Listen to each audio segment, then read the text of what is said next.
Hi, my name is Adam. I'm the Assistant Municipal Manager for Bethel Park. I'm here for the speaker series today to talk to you about walking, running, outdoor recreation, and all of the beautiful amenities such as parks and trails that we have in Bethel Park.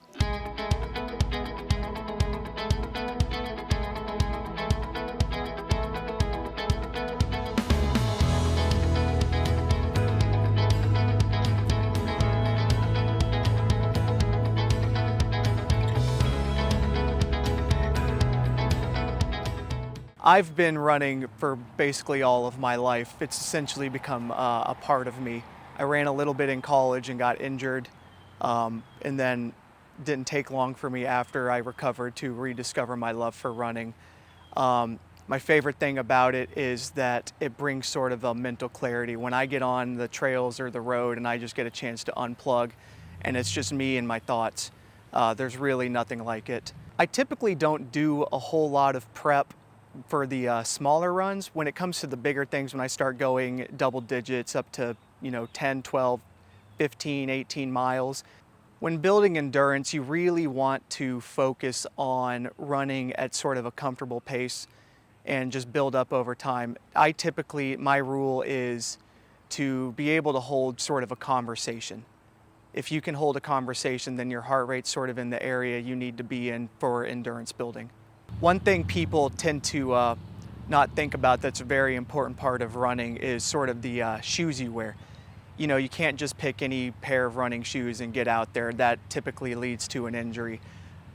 There are many, many different kinds of shoes you can get. There's like a neutral, some have a little bit more cushion, some are very lightweight, some are specifically made for trails or others for roads. And it all just depends on what you're trying to do. And there are plenty of running specialty stores out there that can help you sort of find the right fit. They'll kind of look at what your arch is, sort of how your stride is, and different things in your form, and help you find the best shoe for you.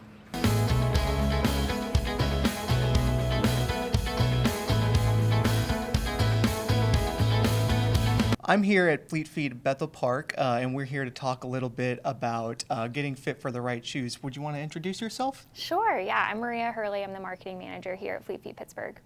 Okay, and so what exactly does the process look like for getting fitted for shoes? Yeah, so first, whenever you come in, we'll sit down with you, get to know a little bit more about what you're doing in the shoe, what your needs are, if you have any injuries, anything like that that we should be aware of. From there, we go through our fit process. So that involves a 3D foot scan, which gives us 12 measurements of your feet. So things like the length of your feet, width, arch height, all of that stuff. We also do a dynamic scan, which gives us a better idea of your gait and where you're putting the most pressure on your feet. So based on the results of those two scans, that helps us to pull shoes that really work for you and your specific foot shape. So to start the scanning process, we'll take your first name and your email address. And then once you go through that, it will ask you a few more questions, again, just to get to know what you're using the shoes for. So if you're walking, if you're running, if this is going to be an everyday shoe, weekly mileage, and what kind of terrain you're using the shoes on. So if you're on the trails, on the roads, treadmill. Okay. You'll step up on the scanner, keep your feet in between the black dots and face the wall. Okay. And then just hold still for a few seconds. Great, you can take a step off there. And then we'll move over to the dynamic scanner. So I'll actually have you start back there. All right. And then walk on the pad, aim for 2 or 3 steps, take a step off, turn around, walk back. And you'll just do that a few times until it starts to pick up on your gait patterns. All right.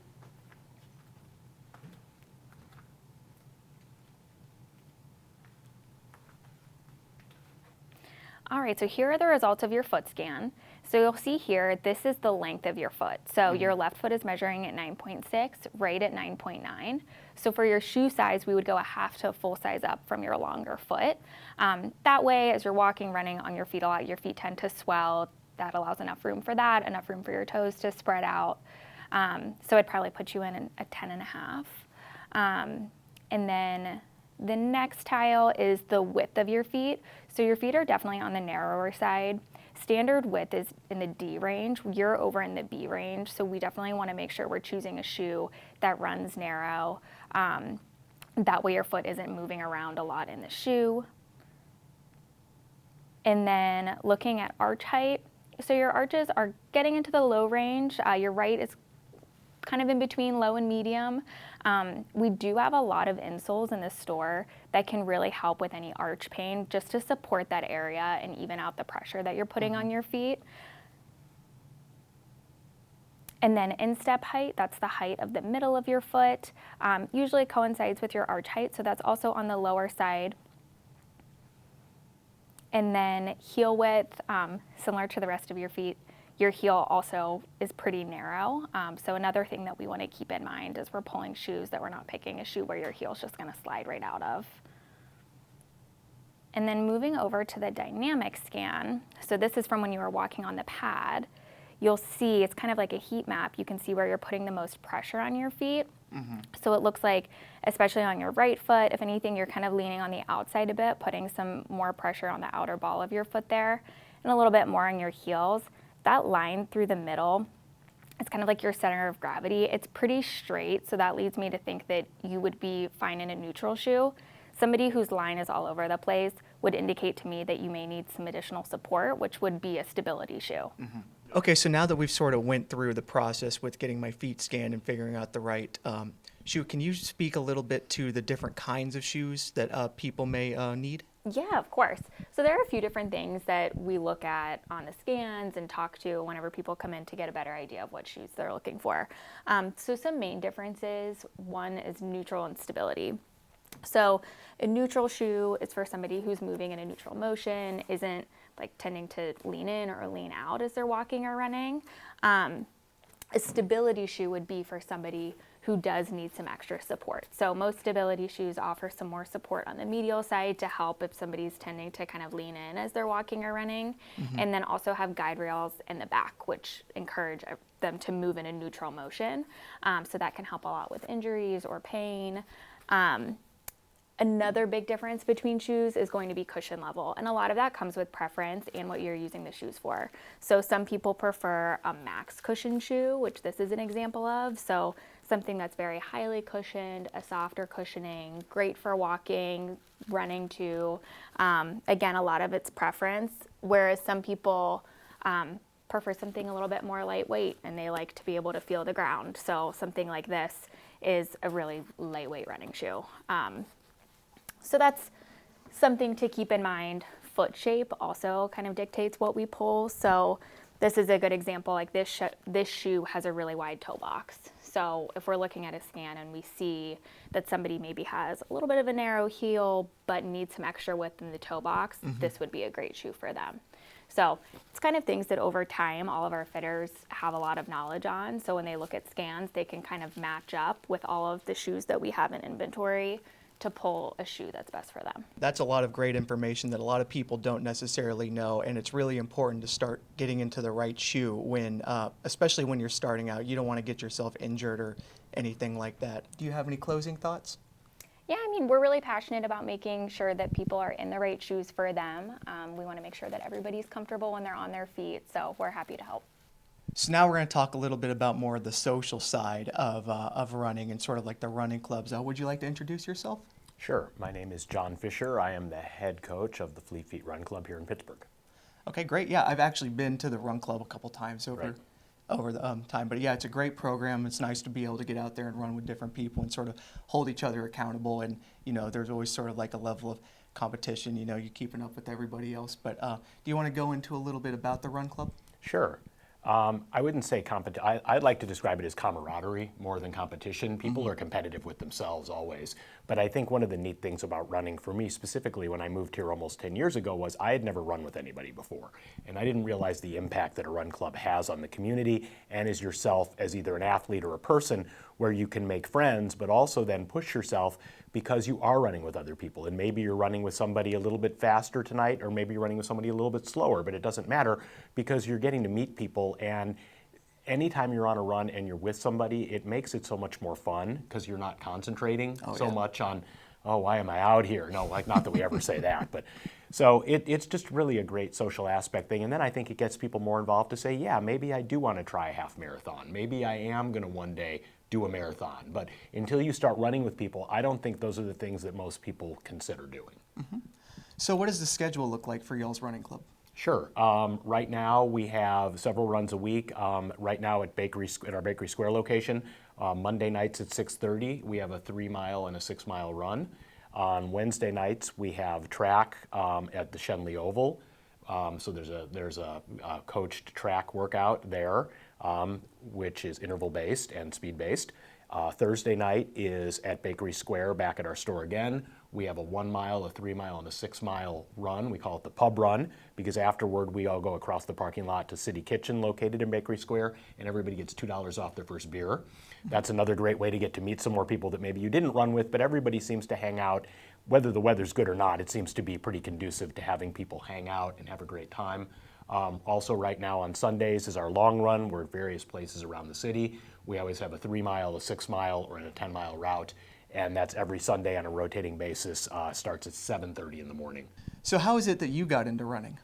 Well, I'd always tried to be an athlete of some sort at various degrees in my life. And at one point, instead of wanting to be inside on an elliptical or treadmill, I started going outside. And then I like to tell a story of I was running a couple of 5Ks without training, and then some friends asked me one night to join one, and I wasn't really paying attention because we were having too much fun, and apparently it was 5 miles, not 5K. So all of a sudden I realized I had to find another 2 miles in me, and I did it, and I really enjoyed it. And then one of my friends who was there was like, let's train for a half marathon. And after thinking about it for a couple weeks, I finally did it, and I really enjoyed it. So yeah, but more importantly, I guess when I moved here, I ran into the Fleet Feet Run Club when I just moved here about a month in and met people and started coming to run clubs and started making friends and realized I don't like running alone. I think I should be in a run club. So, and now I'm the coach of the run club. And if I'm not mistaken, y'all also do marathon training. We do, yeah, and Tim will talk more about that. Our big event, obviously, is the Pittsburgh Marathon weekend in May every year, and that's the big part of the training program, and we definitely ramp it up, shall we say, come training time. So, yes. All right, so Coach John had covered this a little bit, but now we're going to go more into the training side. You want to introduce yourself? Yeah, my name's Tim Lyman, and I'm the Director of Training Programs for Fleet Feet. Great, so what is sort of the training that y'all provide here? Yeah, well, we do a little bit of everything. To be honest, we will train people of all ability levels for any race distance and any surface that they might be on, whether that's the road or track or the trail. Okay, great. And so how does training maybe vary between different distances? Yeah, no, that's a good question. In the spring, we have our Pittsburgh Marathon training, which is specifically focused around the Pittsburgh Marathon events, the relay, the half, and the full. And during that 3 or 4 month period, we utilize our weekend long runs to really ramp up the volume that our athletes will run in order to prepare for a distance event. What we do though is I write the programming in a way that's customizable and personalized to each individual athlete. So that way everyone gets the most out of their training and is exceedingly well prepared for the events in May. Okay, great. And so something like the track workout y'all would do at Shenley is going to be obviously very different from something that you would just do on the road. Yeah, absolutely. But again, the way that the program is structured is that even if someone is running, a 6-minute pace at the track or a 10-minute pace at the track, they're still getting the same training stimulus, and it's still having a positive effect for them. So you mentioned that you train for different abilities. Can you kind of give some insight into how that looks? Yeah, absolutely. So we offer a walking specific division and a walking group that is coach led. And we also have another coach who's in charge of our No Boundaries program. And No Boundaries is a walk, jog, interval program. So again, athletes of all ability levels have a home here with us. And they can take advantage of those programs even if they're not training for, a Pittsburgh Marathon event. We have a huge program over the summer and fall to prepare for the great race in September. That's a 5K or 10K distance. And all of these programs go year round. So whenever someone comes into the store and they've said, hey, I just picked up running, I need a new pair of shoes, and I want to go through the fit process, we can also get them plugged into the right group based on their ability level. Okay, great. So do you have any specific programs coming up soon that you want to let people know about? Yeah, in January of next year, we're going to be starting our Pittsburgh half and full marathon training. We're super excited about this because not only is the training program itself, very high level and customizable and personalized to each athlete, but we also have some exclusive perks and benefits for our athletes, which will just make their race day experience a lot better. So people who join our training group get a shared team calendar, daily workout schedule, access to coaches, and that's all app-based, so everything's right on your phone. You get weekly email newsletters, workshops, and a VIP race day experience. So we partner with a venue that is right next to the start and finish lines and provide our athletes with coffee and bagels and private bathrooms and gear check, all incorporated into that training program package. Okay, great. So how long does sign up go for that? So registration for the full training program is going to be open through the end of January, and registration for the half through the end of February. It is open now, and we definitely encourage people to join us sooner rather than later to make sure that they guarantee their spot, at that VIP race day experience. All right. One of the best parts of running, for sure, for me, is sort of the community built around it. You're with a bunch of very like-minded people who all are looking to push themselves, and they come in all different speeds and different goals, but you're all there getting together and wanting to run. All of my best friends I've met through that running community, and they're all some of the greatest people you can ever meet.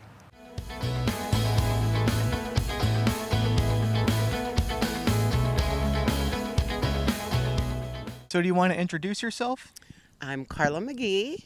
I am the older adult librarian for Bethel Park. So most of my programs are 50 and over kind of age group. Okay. So what exactly is the Wise Walk program? Well, the Wise Walk program started many years ago with UPMC, and they sponsored it. But then a few years later, they canceled their sponsorship, and we decided to keep it going just as part of the library. We do 10 weeks in the spring and 10 weeks in the fall. We meet here in South Park by the gazebo, and we walk and chat. So the wise part is just everybody, just sharing their opinions and good things, bad things. We've got to know people's families, and it's just a good way to get some exercise and just make new friends and keep old friends. Okay, great. So what was sort of the inspiration behind the Wise Walk? I believe the intent originally was just to get people out and get moving. We kept it going because we really sometimes had, 20 people here. I bring information, pamphlets, anything from the library that I find, good recipes, healthy eating, different things to share with the walkers, and they bring things to share with us as well. Okay, great. Is this open to just Bethel Park residents or to anyone? It's open to anyone. We do have, because we're in South Park, we do have some different communities around here that come and participate as well. We welcome anybody. Yeah, awesome. And so is there a cost to register or anything? Absolutely free. All right, great. Just like everything in the library. So why is it that you participate in Wise Walk? Oh, I heard about it through the Bethel Park Chronicles, and I thought it sounded like something I like to do. I like to get out and get some steps in, and with this, I'm able to do it with other people, and the conversation's great. I started coming to Wise Walk because I'm new to the area, and this is a great way to meet other people in the area. I really enjoy doing Wise Walk. Today is not a great day, but we still come out, at least if it's not pouring rain, we're still out here. And it's a great way to get some exercise and have a little chat with the people that walk along the way. Wise Walk goes 10 weeks in the spring and 10 weeks in the fall. Even in the rain, even in the cold, even in the sun, we have a great time. It's a great place to meet new friends, chat about things that are going on in our community, all while taking a great, healthy walk. since running such like a personalized thing, one of the best things is, you set a goal, in my instance, like running the marathon, but it doesn't have to be a marathon, it can be anything. It's something you work towards, you train towards, and when you finally reach that, it's just an incredible feeling of knowing that it was you personally who was able to do that. It wasn't anybody else, it was you and what you were capable of. Prepping for a marathon versus recreational running, it really is all about building up sort of a mileage base. One of the most important things for any kind of training is you need to start with the foundation. You can do all the speed work in the world, even for like a 5K and stuff, but if you're not building a nice solid foundation of mileage and building up endurance prior to that race, it's all gonna fall down and you're gonna end up getting hurt or injured.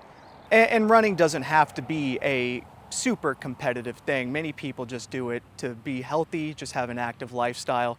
There are tons of different kinds of races. You can have your fun 5Ks where I'm going to do one where I dress up in a Halloween costume coming up just for fun with one of my friends.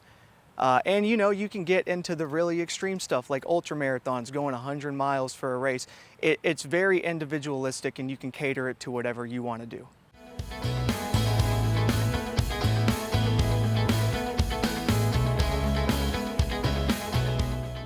We are here on the Montour Trail at the Irishtown entrance. I'm here with Peter Conkey. Would you like to introduce yourself? Yes, my name is Peter Conkey, and your name is? Adam Steele. I'm the assistant manager for Bethel Park. Okay, and I am the president of the Friends of the Montour Trail in Bethel Park. The Montour Trail is a 60-mile system, but these few miles in Bethel Park, and they each have their own area of group that supports them, mows the grass, takes care of all the neighbor relations and stuff like that. And I'm the president of this group. We meet once a month with the help in the municipal building. Thank you very much. It's so we just see what needs to be done and what we need to buy or sell or whatever.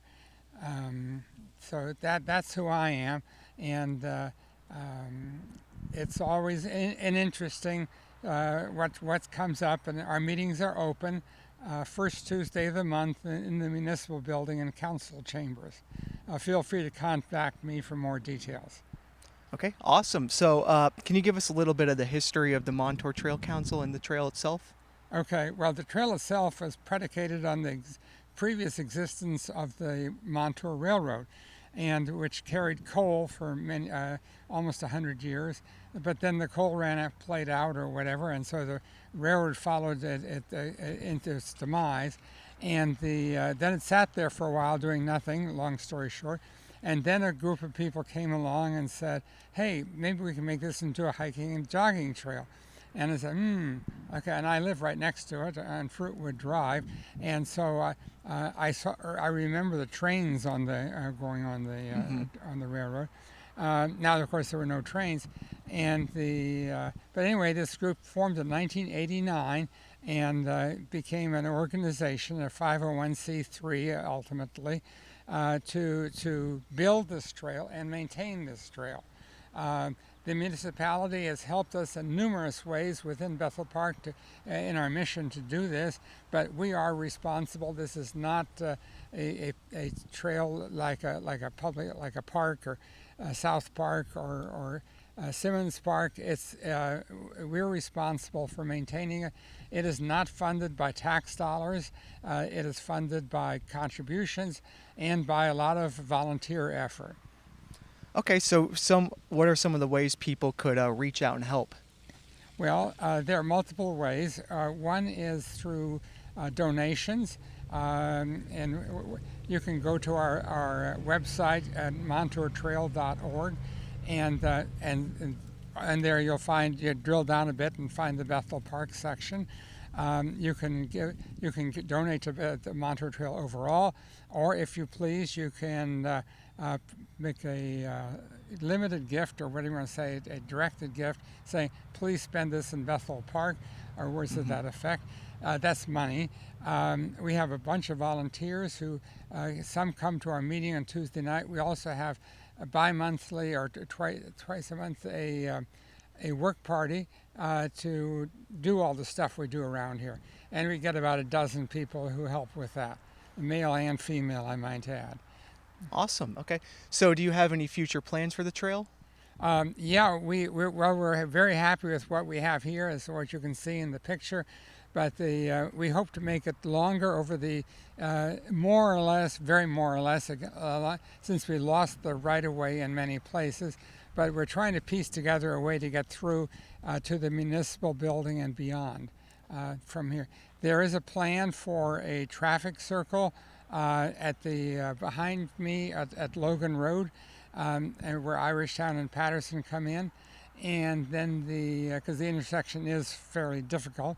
But more interestingly, they want to put a bridge over the intersection, over the traffic circle, so that people can get to the other side safely, and then we're going to have to go on the streets and through the industrial parks. Since, as I said, we've lost the right of way, but we're still making this up as we go along. How do I say that politely?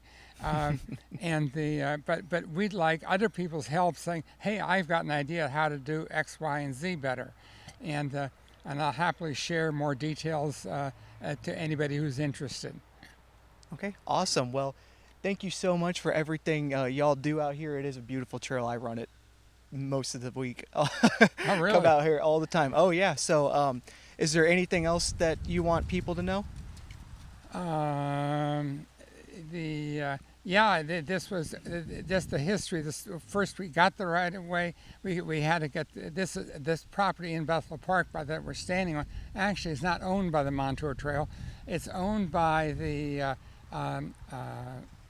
West Penn Power, who has the power line overhead here, and that we have a recreational easement to put the trail on it. We do own side pieces of property, like where our parking lot is at Irishtown. We own a bunch of smaller pieces of land here and there, but the basic trail is on Power Company right of way, and of course the agreement with them. The good news is we don't pay anything for it. The bad news is we have to do whatever they say. All right. Well, thank you so much, Peter. All right, so that's going to wrap up this month's speaker series. We talked about the Wise Walk, we talked about the Montour Trail, and we visited with Fleet Feet on the different kinds of shoes, and we talked a little bit about my own personal story with running and being active. So now it might be time that you go out and find your own story and make sure to take advantage of all that Bethel Park has to offer.